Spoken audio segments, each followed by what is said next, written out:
Everyone has their own kind of strange, their own version of wild.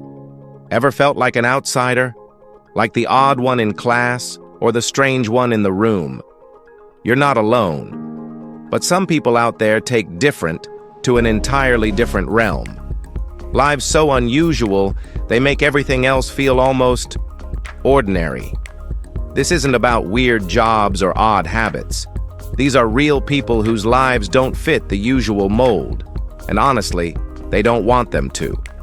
So today, we're diving into the world of those who live far outside the lines of normal and wouldn't have it any other way.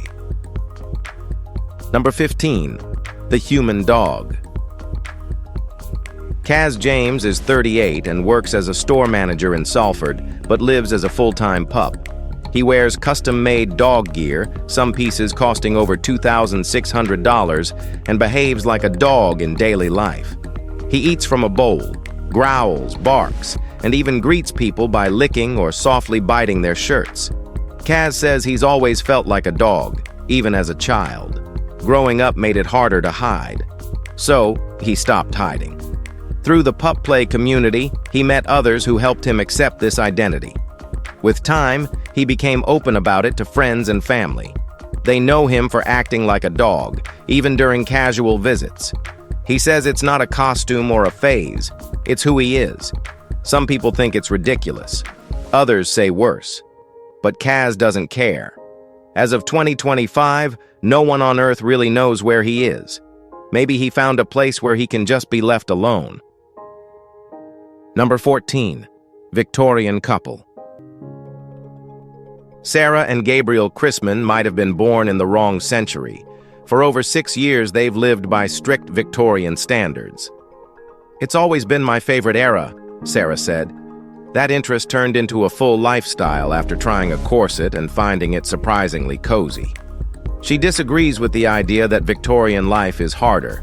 It's just slower. "I see every part of the process. That makes me more aware of my impact," she said. They've never owned smartphones.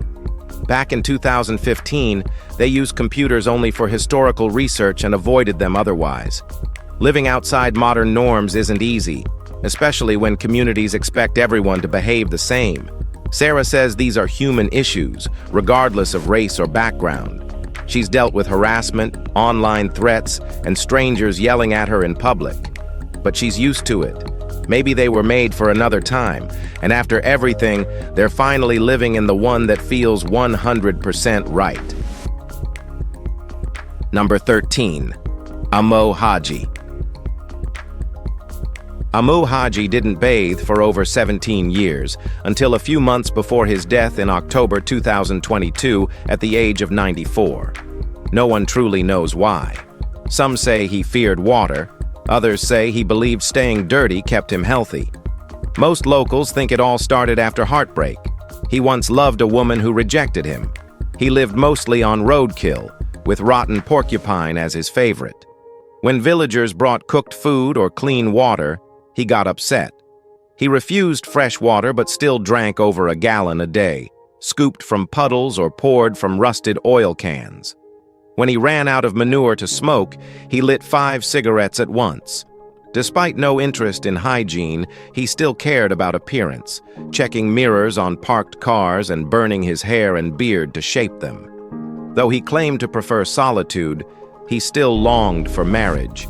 Maybe staying dirty was how he stayed strong, until the loneliness and cleanliness finally caught up. Number 12, Stanley Thornton. Stanley from California lives as an adult baby. He sleeps in a crib, wears diapers, and spends his days building Lego sets and watching cartoons in a romper. Sandra, an older woman, feeds him with a spoon and cares for him like a toddler. It's not a parody. It's not for shock. Stanley says this life brings him comfort. In a world full of pressure, expectations, and chaos, this is where he feels safe and cozy. His story was featured in a National Geographic documentary where another woman treated a vinyl doll like a real child. The whole setup felt like something out of Psychoville. Still, Stanley says it's not a performance. He doesn't argue about it or try to justify it. He says it's not a kink, not a joke, and not an illness. It's how he chooses to live. People may think it's strange or childish, but he's not asking for approval. He just wants peace. Number 11. Jadoo, the transracial man. Jadoo's real name is Adam, but who cares about the name when you've an unusual look and personality? He lives in Tampa and identifies as Filipino. He drives around in a purple tuk-tuk, a three-wheeled ride popular in the Philippines. He says he's part of a small group of people who identify as transracial. He claims he's felt connected to Filipino culture since childhood.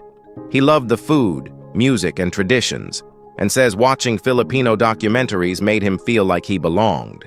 "It just feels like my skin," he once said. Jadoo's story drew comparisons to Rachel Dolezal, a white woman who identified as black and led a local NAACP chapter. Some people say transracial identity isn't real. Others call it offensive. Jadoo doesn't argue. He just says this is who he's always been. He doesn't expect people to understand. He doesn't ask for anything.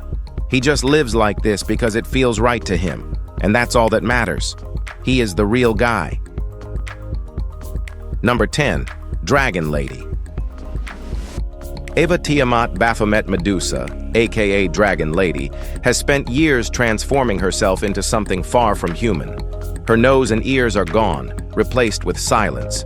Her eyes are dyed green. Horns rise from her forehead. Her entire face is scaled with tattoos, echoing the western diamondback rattlesnake she admired growing up in the desert. Tiamat didn't just want to look like a dragon, she needed to. For her, it wasn't performance or obsession. It was survival. After years of brutal abuse, discrimination, and an HIV diagnosis, she no longer wanted to resemble the people who'd hurt her. She wanted to shed the skin that had been broken too many times.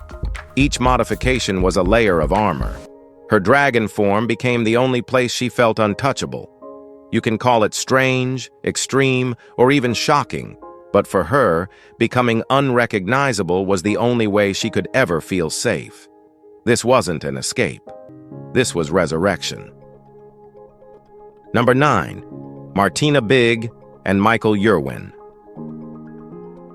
Martina Big is a white German model who underwent years of body modification to identify as a black woman. She and her husband, Michael Yerwin, both took melanin injections and publicly declared their new racial identity. Martina also had extreme surgeries, including a size 32S breast enlargement and regular skin darkening treatments. They believe their future kids will be born black. When asked about that, Martina didn't flinch. She said yes, not mixed, not lighter, just black. The couple married soon after their transformation began and continues using synthetic hormones to maintain their skin tone. Martina has spoken about wanting to raise black children and said race isn't about biology, it's about identity. When people call her delusional, she pushes back. She doesn't care about debate. She believes in it fully. Whether anyone agrees or not doesn't change how she sees herself or how far she's willing to go to live it. Number 8. Paul Walsh. Paul Walsh had everything. A steady job as a Canadian mechanic, a wife, and 7 kids. But deep down, he wasn't Paul. She was Stephanie. Not just a woman, but a 6-year-old girl. In dresses and bows, Stephanie lives with adoptive parents, playing with their grandchildren like one of them. The contrast between her towering adult frame and childlike behavior unsettles people, sure. But this is the version of herself that feels true. Her wife accepted cross-dressing, but not the full transition. Paul was asked to leave. He lost everything, his home, his work, even his will to live. Twice, he tried to end it all. But Stephanie emerged from that rubble, insisting she wasn't confused, just finally honest. People mock her, laugh, roll their eyes, but she's not asking for approval. She's asking to exist. And in a world that tried to erase her, Stephanie found a strange kind of peace by becoming exactly who she always believed she was. Number 7. Mr. Broccoli. This protester with animal rebellion made headlines after appearing on live TV dressed, well, yes, as broccoli. He was briefly detained and released without charges. During his interview, he told host Susanna Reid his goal was to promote plant-based food systems. Piers Morgan wasn't having it. Susanna called the outfit ridiculous and said it made his point impossible to take seriously. Mr. Broccoli stayed calm. He said the planet was dying. When asked if he owned electronics, he answered, "No, I'm just a broccoli." Then things got weirder. He pulled out a banana from his jacket and answered it like a phone. Piers shouted that the whole stunt made the movement look like a joke. They said if he'd brought facts instead of fruit, maybe someone would have listened. But he didn't. The interview turned into noise. Viewers were confused or annoyed. Whether he's serious or just looking for attention, one thing's clear: he made people look. Number 6. Leif Haugen. Every summer, Leif Haugen leaves the noise and weirdness of the city behind and heads deep into the mountains of northwestern Montana, just below the Canadian border. His lookout tower sits at the edge of a ridge, far from the nearest town, a place with a store, a hostel, and not much else. From there, a gravel road ends, and a narrow trail begins, leading past alpine streams and moss-covered trees. Leif first learned about the fire lookout life from books. A friend helped him get the job back in 1994. Since then, he's returned every summer. His tower is basic: no internet, no TV, no crowd. Just books, tools, a writing desk, and miles of untouched forest. He watches for wildfires. He cooks for himself. He walks, reads, writes, carves wood, and records what he sees. There's no schedule, no rush, just clear sky and quiet trees. For Leif, it's the best way to spend a season. Well, he doesn't hide from the world. He just doesn't need it. Number 5. Nano the Cat Girl. Nano from Norway doesn't believe she's human. She believes she's a cat. Not as a joke, not as a fantasy, as a fact. She sleeps curled in sinks and windowsills, hisses at dogs, wears ears, and avoids water like it's poison. She insists her night vision and hearing are sharper than most. And no, she's not into cosplay or the furry scene. She doesn't dress up for performance or attention. She crawls on all fours and meows because she genuinely identifies as feline. She says it's been this way since birth, that the human world never felt right. When asked if she still communicates with people, she said she'll speak when needed, but otherwise prefers to stay in character. Many dismissed her as delusional, but Nano doesn't care what the world thinks. After 2016, she disappeared from the public eye. Maybe she got tired of the questions. Or maybe she just went off to find a warmer windowsill, one where she finally fits. Now let's head over to Number 4. Kyle Candillion. Kyle lives with more cockroaches than most people have ever seen. What started about 8 years ago became his life. He breeds and sells exotic roaches. Some are pets, others are reptile food, through his business, roachcrossing.com. The money funds his studies at the University of Michigan Dearborn, where he's focused on forestry, pest control, or entomology. It all started when he visited the University of Detroit Mercy and held a roach for the first time. It didn't scurry, it sat calmly. That moment stuck with him. He asked his mother if he could get one. She said, "Kyle, bugs will never live in this house." But she eventually gave in. Now, it's a full operation with dozens of species crawling through carefully maintained containers. Some rare breeds, like the micropenis Thelyrinae rhinoceros, can sell for $200 each. Kyle doesn't find them gross. He finds them fascinating. To him, this isn't strange. It's a career and an income source. Number 3, the fancy topic. He doesn't live alone. Well, not really. His most loyal companion is a doll, not store-bought, but handmade, sculpted with patience and devotion. No one knows her name, but that's not the point. What matters is the bond. For over 15 years, this man has been creating lifelike dolls, but this one stays by his side. She sits with guests, wears jewelry, and never leaves his living room. He feeds her, talks to her, photographs her like she's part of the family. It's not satire or delusion, it's how he expresses love and artistry, and he's not the only one. Yuri Tolochko from Kazakhstan married Margot, his silicone partner. Akihiko Kondo from Japan tied the knot with Hatsune Miku, a virtual pop star in doll form. These aren't isolated cases.